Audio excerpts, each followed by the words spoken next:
Kathrin, good afternoon. How are you? Hey, good to see you all. Thanks for tuning in. Excited about today's session. Yeah, so this should be really good. And we've known Brandy for a while, and she's got some great stuff to share. We want to start with our language of real estate numbers. We're starting to see some things shifting in the marketplace, but our numbers are still big brag points for us, Kathrin, especially when we start with what's happened here between January and May. On the total listings sold side, we have 12,419, and then we have a total volume of 23 billion. Total buyer closings 13,364, and 21 billion in buyer closings. So when you see just those two numbers, Kathrin, what do you think? I think we still have a seller's market because we have more a seller's market, sorry. And we have yet more buyers that are closing. So, it's not even. Normally we have more listings than buyer closings. So it's still uneven. And what I see with the referrals, over 25%, I think almost 30% of all closings are referrals. So that shows us it's really important to network with your fellow agents. Yeah, so as you went through, the total closings is 44 billion, transactions involving referrals 8 billion. So it's a huge opportunity for everyone. Agents who transacted a million plus is over 15,000 agents. Of course, we've got soaring home prices everywhere, right? And we've got inflation running rampant, the government trying to control it by raising interest rates and trying to control just the out of control prices we have everywhere. The other thing that I noticed is like the volume on the listings is a little bit higher than the buyers. So we tend to have higher priced listings than we close buyers. Yeah, a little bit, right? And yet in terms of the market for us, fairly balanced, still fairly balanced compared to what it could be, right? And we like that we have a strong listing volume sold. Which is good for us, even though we'd like more units, right? We'd always like more volume units than we would on the listing side.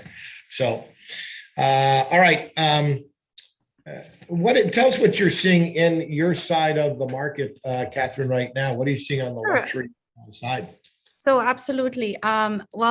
We see less offers on listings. When it was before 10 offers, now we have maybe 2, and we don't get full price offers anymore. People are less likely to waive their contingencies, especially appraisal. People don't really like to waive it anymore, and people are asking for things, right? They are asking for sellers to fix things after inspection.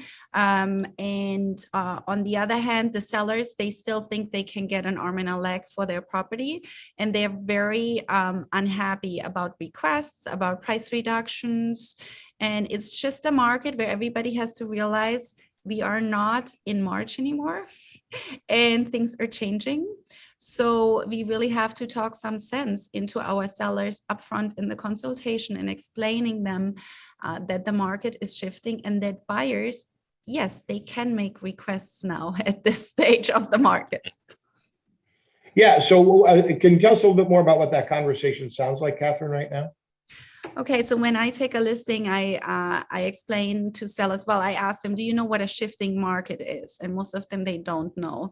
And I explain to them I look with them at the numbers, and I explain to them that we're no longer in just a seller's market, but that the market is slowly shifting, and we don't know where it's going, but it's indicating that we're more shifting towards a buyer's market or a balanced market. And I explained to them how the market conditions were before this craziness. And I just set the expectation that the price that we're going to list the property at is a starting price, not the final sales price, or that they should expect offers above asking price. I don't even set that expectation anymore. I also said with them the expectation, if we don't have an offer within the first 2 weeks, that we're going to have a price reduction. And I also tell them what that's going to look like. And I put it in the listing agreement. 3% of the first list price will be a price reduction within 2 weeks. Yeah, and how does it change the rest of your messaging in terms of the way you're communicating with clients? Do you make any changes there? Yes, I communicate with sellers more often, where it was before, okay, we just put the property on the market, wait 2 weeks and we have it sold. I have to communicate about every showing. It's not just your feedback that you say, oh, they didn't like it. You really need to get feedback from the other agent on how things are working out and how the showing went. And then also you have to show them more of your marketing. We really now have to do brochures again, beautiful. I can show you one. We have a beautiful high gloss brochure now for all of our properties. And when the market was so crazy, we didn't do those anymore. And now we have to jump back. We actually have to work and spend some money. And the sellers are just demanding you actually to show what you're doing. When before, I mean, it sold so quickly, we barely did any marketing anymore, and we all got a little bit lazy. I really want to say, like, who here has not taken advantage of this fast market, right? So now we really have to jump back into work. And I said to my partner that is my showing agent, because she was complaining about a buyer that didn't go under contract after we showed them 5 properties. And I said to her, listen, it used to be 6 months until we sold a property to a buyer. So you better get used to this market. It's not going to be all rosy. It's looks like real work. Yeah, well, the marketing kind of took a back seat because stuff was selling so fast, right? So there's barely time Exactly. to market the property. We're almost marketing it after the property sold, right? Exactly. Well, but luckily we started in January really heavily to market again. So I do have from the previous sales, a lot of marketing materials that I can share with the sellers and show them what it looks like. And we also started back in January to do on open houses, again, our cookies, our food. And so that way we stood out of the crowd. And when sellers, neighbors of the house that we had listed were coming to our open house, they were really impressed. So it's really a great opportunity to stand out of the crowd by doing things that others are not doing yet. So just, you gotta ramp up the game. Okay. All right. Well, great. That's exactly why we brought Brandy on today. Ramp up our game. And we're glad she's taken some time out to jump in with us. She's a Florida luxury agent. So tell us about our special guest today, Kathrin. Okay, so I've known Brandy for a long time. She is on the West Coast of Florida. She's an amazing leader. She's not just an agent. She also owns 2 market centers. She has several other ancillary businesses. She has a staging company. She has a repair business. She has, what else does she have? She has a property management company and a coaching company. So she does it all. I sometimes don't know how she does it all because she's just so amazing. And besides that, she's just an amazing human being. And she runs a big team. She covers a lot of areas there she is. She covers a lot of areas on the West Coast. And when I met Brandy first, I think the thing that I liked most about her is that she was just really warm, and she took me right away as her friend under her wing. And you don't see that all too often when a top agent is just so nice. All right, well, here she is. So I'm gonna stop talking. Hi, Brandy. How are you? Thank you so much for having me today. We're so glad to have you. Thanks for giving us your time. I was just talking about all the businesses that you have and everything that you lead and everything that you do. Tell us a little bit, like you did last year, 65 million in production and 345 units. That is amazing. Congratulations. Thank you. I appreciate it. Yeah, that was the team, not the brokerages, of course. Mm-hmm. Tell us a little bit about the areas that you serve and how your team looks like. Sure. So we cover 5 different counties in what's considered Southwest Florida area, even though we're in the North Florida region. So I often get confused when people think I'm in your region, but I would love nothing better to be your neighbor. So we cover all the way below Tampa, from Manatee County, which most people know as Bradenton, Lakewood Ranch, or Anna Maria. Some of the towns are in Manatee County, all the way down to Naples. I personally in Sarasota, Florida. I have been there for 38 years. I've been licensed there for 18. So all I really know is Sarasota as my hometown from a personal sales point, but I do have team members that service other areas, and we do have 3 expansion partners now. So we have expanded to be able to serve the 5-county area that we cover. Okay, so how many people are on your team? How does your team structure look like?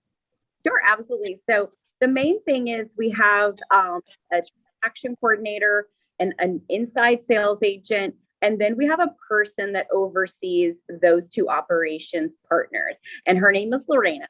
She is more than a ops, quite frankly, because she is basically managing the team. And then I have a CEO, and that's Megan West. And she's also the team leader for one of my market centers. And then I have buyers agents and listing agents. But the sales team, believe it or not, all is not that big. We have great agents that are talented, but we actually have people on the support side that I think are the most important piece of a team. And I think sometimes when I coach agents, even my top agents in my brokerages, they always want to go and recruit the salespeople first. But of course, they just want to go out and sell. So I think it's so important to have operations partners that are everyone out in the field, as we say. I couldn't agree with you more. I think that's very important. Okay, so tell us, how does your communication with the clients look like, and how do you stay in touch with your clients? Yeah, so I'm not the typical team or expansion team. You know, I am always personally involved, and maybe it's the broker in me, Kathrin, I don't know, or maybe I just love what I do. I am involved with almost every consultation. Of course, I'm not going to hold up, one of my team members, but I love being a part of the transaction and really the listing and the buyer consultation, because we do practice buyer listing agreements, and we do operate as single agent. So I love being a part of that. I love being a part of the negotiations. I'm not able to go show all the property, right? So that's where my sales partners come in, where we can be in different places at different times in order to service the client. But the main thing is the clients know that not only am I the broker and owner, but I'm also the owner of the team. They can reach out to me and they have a connection with me. Everything we do store in command, and I'm really particular about ensuring that there's detailed notes. So the operations partners and the agent partner working on the transaction with the client has every piece and every line of communication throughout the process. And we also follow defining moments. So I do like to be a part of personalizing that, should I know that the client's a past client and I might have a tip on how we can personalize the defining moment. Okay, that's great. We're going to get into this defining moment in a little bit because I want to hear more about that. Sure. Okay. Besides being an agent, you also own 2 offices. You have a coaching company, staging company, property management, repair and remodeling company. So how do you do it all? My head is already spinning. Yeah, we're actually in the process of launching mortgage, title, and marketing. Of course you are. I just love you. Your world, it gets bigger and bigger. Well, when I have talented people, I have to make sure that I create a big enough world so they don't leave me. Everyone has a fear of talent leaving, and that's what happens, right? If they get bored or they go get offered a better position. So I think the more opportunity you have, people that are talented, they want the opportunity. It's not always about the money. The money just comes along the way with the opportunity. So I'm not doing it to say, I do this and I do that, and for my own ego. Honestly, these companies have been built organically out of the need for client experience. I've noticed that clients were having vendors show up at their home, and I'm giving them the checklist of what to do to the home to prepare it for market. I'm training my agents to do that, but they don't know how to negotiate with the vendors. Or the state. So we finally just said, okay, we're going to come up with a business, and it's Suncoast Repair and Remodel, where it's not that we're out there looking for big remodel jobs in the general public, but should our clients have a need and they don't have the resources or they've never managed a project, we can bring in our interior design, we can bring in the repair and remodel company, give them some ideas, help them come up with the budget, negotiate with the vendors, line up the timelines, and make sure the job was done and the vendors actually show up when they say they're supposed to. So you have the ancillary businesses to support your real estate business. Correct. Yes. My main businesses are obviously the sales team and the 2 brokerages. And then I do own some properties. So that's a whole nother, I own some commercial buildings that actually house well, one of my businesses, although it's one entity leasing it to the other, and it does cash flow. So obviously there's some tax incentives that it offers. So, I know I love that. And this is not on my question list, but Brandy and I, we mastermind a lot because we also invest in real estate. And I just love that Brandy really doesn't have much in the stock market. She invests most in real estate. Talk to us a little bit about your investments and why you invest in real estate and why everybody should do it.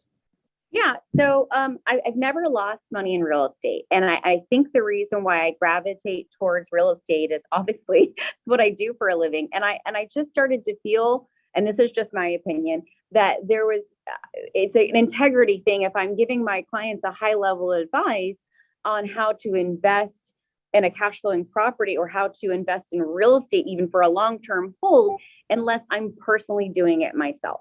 So I said, okay, I need to stop, worrying about my clients so much where I don't have time. I need to also do this for my clients. I always put them first, and I was not investing in real estate. I was investing in businesses, right? Assets. But I just said, you know what? This is actually for my clients because I have to be an expert. I need to do this myself and understand their perspective in order to advise them better. So that's the reason why I started doing it. And then, the market center needed a building, and I thought, why not buy one if we can find one? Now, that's not always the case. Sometimes, there's nothing available in that particular territory. I got lucky, quite frankly, with the first market center and able to buy an existing real estate business and real estate along the way. Amazing. Amazing. So this is a very direct question. So as a power woman, blonde and pretty, I'm sure there is a lot of people that are being intimidated by you. How do you deal with that? Kathrin, I stopped worrying about, unfortunately, other people's opinions a long time ago because I'm very secure with who I am. I'm a very honest and direct person, as you are. And it's not to be insensitive. It's just, I know who I am truly, authentically, and genuine. And the people that give me an opportunity to know who I am and understand that what my mission is to actually help other people build, a high net worth. I feel that once they get to know me, they'll know that, I am a kind person and I'm very knowledgeable in what I do. And I'd love to share that with others. And the people that want to receive that, great. I understand that I probably can come across as being intimidating, as, I'm sure you get the same in your industry and where you work. But, I've been told that by people. Gosh, I was so intimidated by you. Once I got to know you, like we've become really good friends, or I've learned so much and I've learned from them. And it's just a synergistic relationship. So I always say, just remove your limiting beliefs when you meet someone. If they have a strong personality, get to know them. They might have some really cool ideas to share, and you're going to learn from each other. And I feel like you and I have had that relationship. Yes, I feel like the first day I met you, you just embraced me. And I didn't know that, it was really amazing. Okay, so let's talk about your luxury journey. How did you get into luxury and what made you love it? So before I was with Keller Williams, I decided in 2008 to open my own brokerage. It was about 4 years into the business. I became a broker. I started taking the class a year and a half in. You have to have 2 years under your belt to actually get the license. So about 2 years in, I got my broker's license. I always knew I was going to start my own company, even, a year and a half in the business. And then I finally launched it in 2008 when everyone thought, oh my gosh, this is like the stock. There's short sales and foreclosures everywhere. Builders weren't paying realtors. It was people owed everybody money in town, general contractors. But I decided to name the company, the coffee group, Fine Homes, Realty International. And so I wanted to put the perception out there. So the answer to your question is I was faking it until I made it. I had never dealt with an international client. I had never dealt with a luxury client at that point, maybe one or two, but I was in no means or way, shape, or form an expert. So I kind of just made these signs. I created an online presence, and I went and I got my first listing, and I begged for it. I mean, I just begged for it. And then I farmed that neighborhood, and I just said, I will work harder than the agent that has 30 years experience. I'm not going to pass you off on anyone. It's me. You're going to get all of me. And I sold it very quickly in a down market. And then, of course, you just build your database from there. But yeah, I faked it until I made it. And then KW decided they wanted to open an office in downtown Sarasota. So we kind of partnered up, and I helped them recruit a little bit, and we hired a team leader. And then I just got involved with KW, and I'm so glad I did. Amazing. So fake it till you make it. Honestly, when people would ask me questions, and I would be Googling it as we're talking. And then I went out and just, I got the certified luxury home marketing specialist as soon as I could, as soon as I had those transactions. And I went out and got my CIPS. I wanted to learn how to work with international clients. I started to figure out, like, what's my avatar? Who do I want to be in business with? And I really just based all my training and education around that. And of course, what you focus on expands. And then all of a sudden I had, luxury transactions under my belt. Amazing. So when talking about luxury, why would someone work with you, and what sets you apart from others?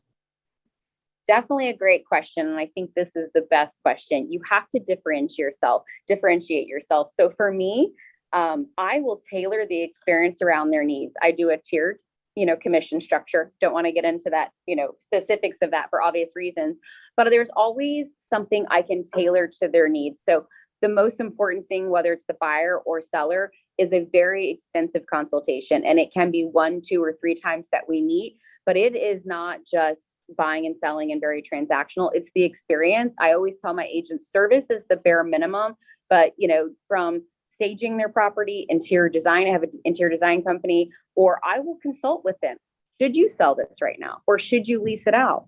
If you'd like to lease it out, we can help you manage it, or we can recommend other management companies. But it's the experience, and it's always a consultation throughout the process because their needs might change. So I am going to be more of not a financial advisor, but a true real estate advisor. When it comes to this asset or assets in their portfolio, I'm going to advise them and give them the honest opinion.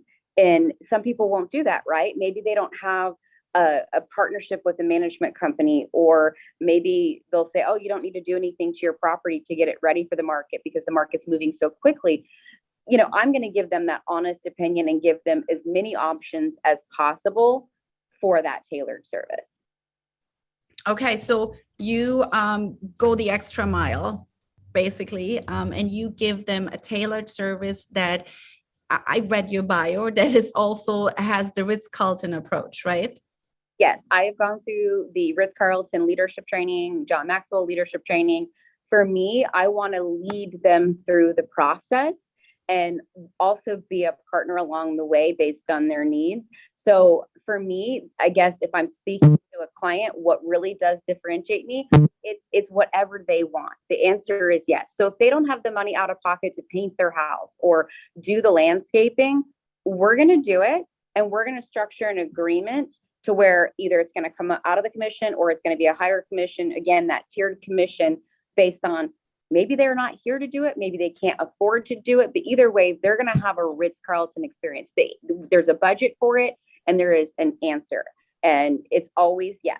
And everyone knows that they have. It's always yes. The answer is always yes. I like that. Answer, unless it's unethical or illegal. That's my broker. Did you have those requests? Some people with the ethics, especially with multiple offers, yes. Unfortunately, there have been some requests where I'm like, that is not a possibility. You talked earlier about the milestones. I think that during the transaction, can you elaborate on that, on how you touch those with the clients and what you do special? I'm sure it also depends on the price point, correct? Absolutely. So we have a spreadsheet where we keep the defining moments where once a buyer listing agreement or an actual seller listing agreement is signed, that triggers the defining moments. And so we will bring a small gift at the pre-listing. And usually that's a little tote bag or a couple of coffee cups, because my last name's Coffey. We put a coffee bag in each one for if there's a husband and wife and it's a or a partnership of people selling together. And then we have it customized, labeled with our logo, and it has a nice little, our tagline on there. And it's something the Venetian Roaster, the local business, does for us. They'll deliver it to our office. So we just have them all made up ahead of time. So where our agents can grab the pre-listing gifts, or if they get the listing, they can also bring a RitzCarlton and say, you know, by the time this candle burns out, and I'm sure you've heard this from Brady Sandal, I'm just ripping off and repeating and doing what he's told me to do. We hope to have your home under contract. Well, lately that's been no problem, but as you know, in the past, you better buy that Carlton candle because that's the only one that's going to burn long enough, especially with luxury. You need a big candle now, a very big candle. But then when you get under contract, you want to do something else. And that's going to be where it's a little bit more custom. So, you know, if they like wine or they have a favorite restaurant, or maybe they like to cook, we might offer a gift. And again, budget per price point to make sure you're staying in line.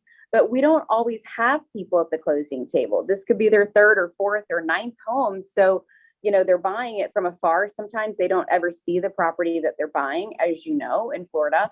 So can't always just bring the closing gift at closing. We have to surprise them along the way with very personalized, tailored gift giving ideas. I love that. Great. Okay, I want to go into some visuals. We pulled, I sent Ariel your newsletter. Maybe we can pull that up on the screen and then you just talk us a little bit through it, why you chose certain things in the newsletter, because I think your newsletter is very, very good. Okay. I like the subject line, get your morning coffee with Brandy Coffey. Yeah, I think marketing is everything in luxury and you have to have a way to stand out. Fortunately, I have a very standout name, if you will, Coffey. No one can forget it and it's 2 drinks of coffee. So I always have a market update video where we go through local statistics for our average price point and the Sarasota and Manatee County area. And then we'll have links to Lee, Collier County, the Marco Island area, anything north or south of Sarasota and Manatee area. And then we always have blogs, you know, what's going on within the market, hot topics.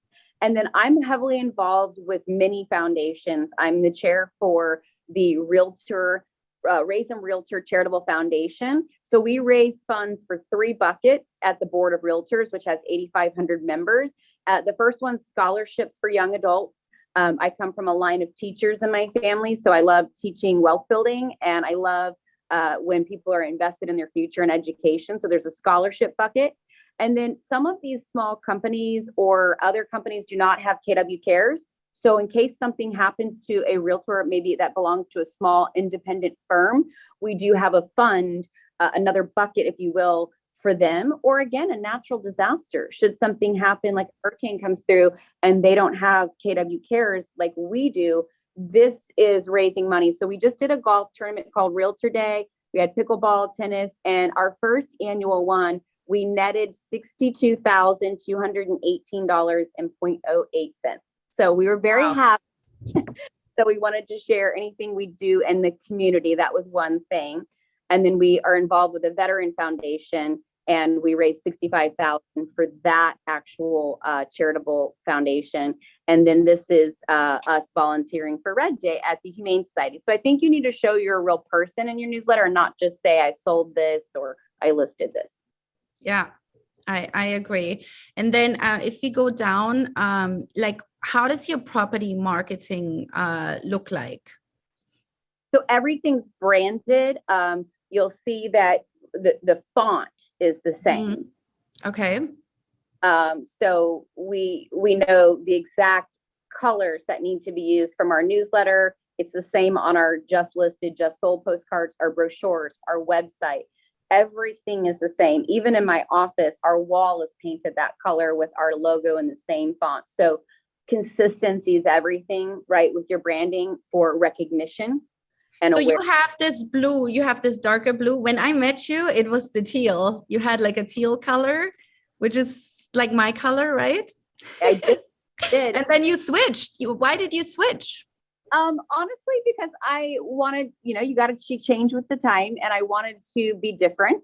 And local people kind of switching their colors to that color, and that's fine. It's a beautiful color. But we decided to do it a darker color when I was remodeling a building I purchased in a fun area for my interior design. And we just came up with a new look with my interior designer and my marketing person. Sweet. Yeah, I like that new color. Thank you. So, we'll put every price point in there. We want everyone to know the different types of properties, and that we do have different segments on the team. We have a gentleman that handles land. We did over 200 units in land last year. Wow. And that brings us new construction deals. So I had an investor out of Chicago. He contacted me from social media, and then we put him in charge or in touch with my land sales partner on the team, Thomas. And now we're actually building homes with him, and we will now resell. So like Gary's. Wow. That is amazing. So do you then have the builders that you put them in touch with, the client, and the builder cooperates with you? Oh, that is amazing. That's a great way to go. So for everyone that thinks a little land deal doesn't go very far, this is a great way to create your own listings. Absolutely. Everyone was complaining about inventory, and we had found dirt, right? Like Gary says, buy dirt. We had found dirt, matched the builders with the developers. I have over 20 closings in the next 60 days, hopefully, with the builders close on time, just new construction, and they're all above 800,000 essentially. Wow. Amazing. I like that. So you have the builder, you have the land, you put them together. And how do you make sure that that buyer continues to work with you on the resale? Do you get that in writing, or is that more of a trust thing? No, everything's in writing. I'm definitely a business person. I'm very business minded. It's very difficult to understand anyone's obligations and what a builder might compensate you, or how you should market a property if you do not get in writing. So I have an attorney I work with, and I use him for everything. I do not write my own agreements. I am not an attorney. I share them with my agents or anyone that might, have a similar case, but every builder is different. So we usually have an agreement specific to that builder's needs when we're going to resell as a new construction home. And then we'll have a lender that understands from start to finish the pre-construction loan process and many different options for people. So now going to my next question, I think you're going to be very confident in the next 24 months in luxury, but how do you think the next 24 months in general will look like in the luxury space? What are your predictions? I already see it slowing down, but again, we've built up our pipeline for years. So, we have inventory, and I know that's a big issue for people. But I do see that there's already cooling with pricing and, longer days on market specific with luxury. So, I just tell everyone, make sure you're doubling down on lead generation, and make sure that you are ensuring that everyone on your team, including your operations partners, are doubling down on lead generation. I mean, it's everything Gary always tells us to do. It's nothing new, right? And then looking at your budget, we're cutting it.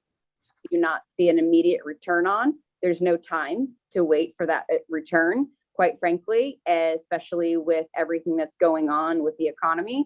And, like Gary's told us, on average, a recession can last around 18 months. So not that we know that for sure will happen, but I'm going to be prepared for it. I'm going to make sure that we're around, right, in 18 months, and we have reserves. And we've also invested enough to have cash flow coming in, but we also want to make sure the team members understand, like, this is a serious time right now. So when you talk about cutting expenses, so now that we actually have to work again to sell listings and invest in marketing and advertising, where would you focus on cutting expenses? Anything that does not show a return. So every 30, like we look at our P&L every 30 days. So if you do not have a P&L or you're not following, the economic and budget model, this is a great time to learn the MREA inside and out.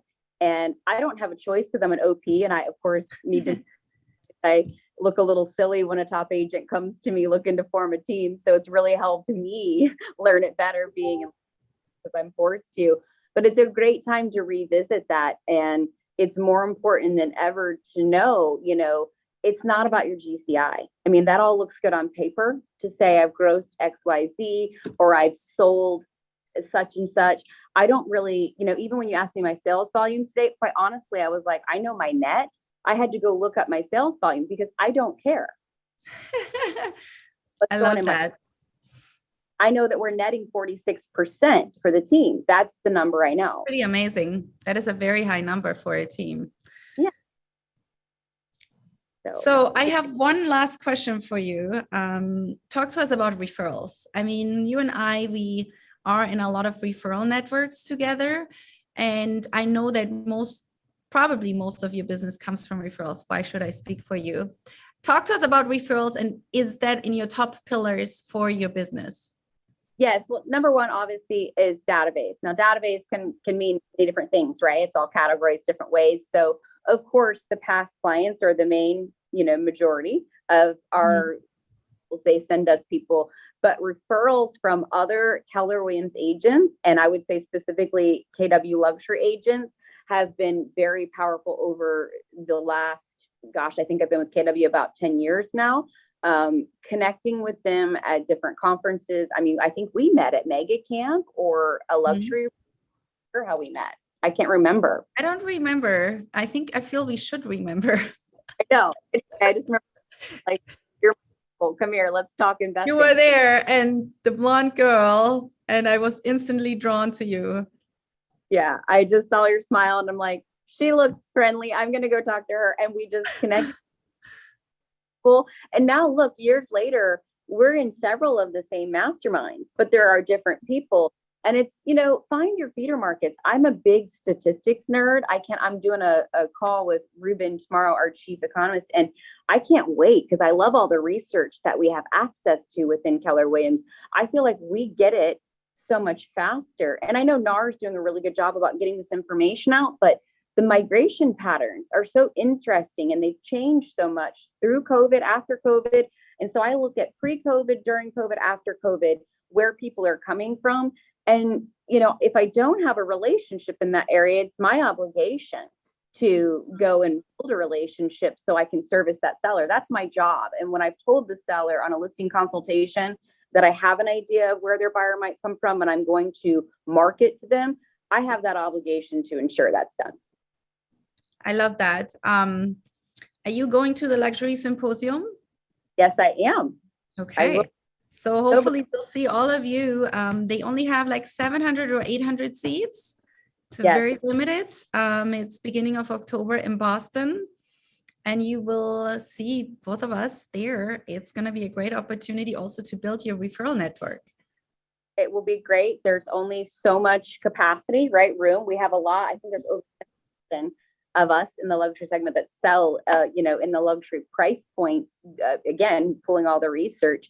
I do believe that's one of the most powerful, I guess we're calling it a symposium now. Before we've called it a retreat. I love calling it a symposium. I think it's really powerful because you have a pretty intimate setting with people that have like-minded goals. And again, we have a great place to go, Boston. I mean, the food's fabulous there. It's going to be beautiful weather. So I hope everyone will join us. The more, the merrier. I hope so too. Brandy, we've loved listening to you. You've always been such a good friend to South Florida and such a great partner in Keller Williams. We've had you at our regional leadership event, or regional, I should say regional agent mastermind that we're doing. We're doing that again this year. We're going to share that with people in just a little bit. But I had just a couple of quick questions because I noticed you had almost 350 units, but you're only involved in about half of them. So you have this great leverage. What are the tools for those who are listening? What are the tools or the classes you would recommend to people in order to find talent and then really grow that talent? Oh, 100%. That's a great question, Mark. We follow career visioning. So, matter of fact, KWI just interviewed my market center. So not just me, but my entire leadership team, because we were one of the top market centers that was utilizing the KPA at a high level. So they wanted to know, like, what are you doing? And we actually have, for our region, the highest added company dollar. And you'll know what I mean by that, because it's, you have company dollar lost or taken in, and we had the highest gain, not loss. I do believe that career visioning and the KPA, utilizing that KPA. My background is psychology. I only have a BA, but I've always been fascinated in behavior. And I think that the more you can learn people's strengths and weaknesses and how to work with them and make sure they're focused on their strengths, everyone's going to be that much more successful. And, when you start to see that disconnect, it's usually because you're asking them to do something that's a weakness. And so revisiting that KPA is also important. I've had to do that where I go, let me go back and read their KPA. We're having a little communication issue. And it's my fault because I didn't go revisit. So I had to go revisit that. But career visioning is by far the best resource. And I've taken it over and over again. Yeah, I love that. And I love how you shared that the KPA is a tool you can use, an ongoing tool, just like expectations and the motivational interview and all those pieces. It's a working, living document. So now you've got your people hired. What do you use? What tools or systems have you used to get them into action fast and to keep them on your team and in your world? Yeah, absolutely. So obviously we use the 30, 60, 90, which is the kind of the second part, right? How to get people into action, also hold them accountable, and then make sure that they are in proper training. And you'll appreciate this. Our regional director said it's one of the best training calendars in our market centers. So for our region. And so, of course, coming from a line of teachers, I do believe that, training is so important. Coaching is so important, and accountability. So that 30, 60, 90 is important. We do have a new 30, 60, 90 for any agents coming over either from another brokerage or maybe wanting to get into luxury and just earned in. So that will be a great tool to use for someone that wants to do luxury on your team. But we also have every morning, Mark, we do 8:30 words that work. We don't call it scripts. And then 8:20 is our stand-up. We talk about our gratitude, goal, and our grit. Then we get on that 8:30 call, and anything they're struggling with objections, we go over. We pick one script per week. We master it. And if we have to continue another week, great. And then we have a weekly meeting. And with that, everyone has to turn in their 411, and that comes from their GPS. And we've gone over their someday and 5-year goals and what motivates them. And then we have weekly performance. What were the 5 things that you did to move your business forward? How did you wow a client? And then did you have any lows? How can we help you with that? And then there's a coaching session after our meeting with my CEO, who will focus on anything that they said they needed help with. Yeah, well, I love that. So you're really showing into your people and talking about that value proposition and really doubling down on lead generation. When you said that, that's part of what you meant, teaching and growing people so that they're better at it, right? Yes. Yeah, that's terrific. Well, you guys were so great sharing this information. Again, Brandy, we love having you as such a close neighbor and a part of some of the things we've done. Thank you so much for sharing with us today. Of course. Thank My you, Brandy. Yes, Kathrin. Thank you, Brandy. Oh, pleasure. Thank you so much, Kathrin. We're going to share with everybody the next Luxury Mastermind and a couple of other things, events that are coming up. In fact, some of the things you touched on, Brandy, is what we're going to share. So the next South Florida Luxury Mastermind is slated for Tuesday, July 19th. So you want to make sure and mark your calendar for that. Before that, you want to know that we've got, I've got gone out of order here a little bit, but we've got that call July 19th. We've also got the KWR Luxury event with Brady Sandel. Deep dive your economic model for success in a shifting market. That's June 22nd at 1 o'clock. It is exclusive to Luxury Earned In members, and the link is in the Luxury Hub Connect. The reason I went out of order, I was taking extra notes on the back of my pages here. So anyway, you want to make sure and dial in for that. There's also a call where you don't have to be an earned-in member. So keep your eye out for those as well. But we want to make sure that you knew about both those things. We also have some regional events coming up that are really powerful that can be helpful for you in your business, including the 30, 60, 90, which we have coming up. We did career visioning, I think 2 months ago. And so the follow-up to that, in order to get your people into activity fast and help them grow, is 30, 60, 90 and success through others. So we'll be doing that June 29th at 8:45 in the Clearwater Market Center. We can drop the information in the chat box, and we'd love to have people sign up for that. That is the piece you were talking about, Brandy was talking about, to leverage her time, was to help people grow and get into activity and production fast. What else do we have, Ariel, that we've got coming up on our calendar? I believe we have ESO coming up. We're actually partnering with North Florida on this. It's going to be great. It's in Orlando. Cody Gibson will be here. So if you've ever thought about expanding and what does the system for that look like, Cody will be here to share that. He's a dynamite presenter, has done so many things and has expanded into over 100 markets. So he really knows this piece particularly well. There's a link also for that in the chat box. Still time to sign up. July 12th from 9 to 4. Join us in Orlando for that. Also, we want to remind you that we've got our South Florida Regional Mastermind, which will be September 19th and 20th. There will be a VIP reception on the 19th and then the mastermind on the 20th. It's an all-day mastermind. We will touch on luxury and commercial and how to get ready for the shifting market, or how to take advantage of the shifting market. We're in it, right? So you've got to just hone your skills, and we'll talk about that. We'll talk about what the market looks like. We've got guest speakers coming from all over the country for that, as well as some of the top people in Florida. And Ariel will drop information for that for you as well. Ariel, do we have that in the chat box that we can drop for people to register for that, or is that not live yet? No, registration link goes live next week. Okay, so this is a save the date for now, and then we'll get that out through your market centers and through the luxury invite that we send out, which we'll send out again for July 19th. All right. Anything else, Ariel, that we have to remind people about? Those That's are all. the big ticket. Okay, cool.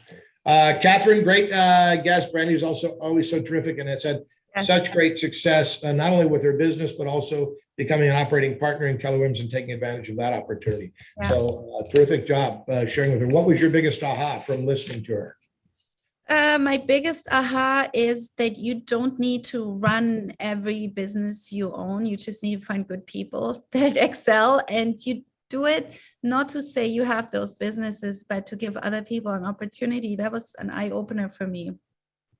Yeah, well, the additional businesses came out of a need, right? So she realized that some of her people wanted property management and provided that. She realized that she could repair the properties or remodel the properties. That was an opportunity to help and serve clients. Same with staging and design. So those things just became a natural evolution of doing great business and serving your clients at a really high level, right? Exactly. And then also the land. That is for me a huge aha. So now I got to call her. Maybe I want to buy a piece of land. Yeah.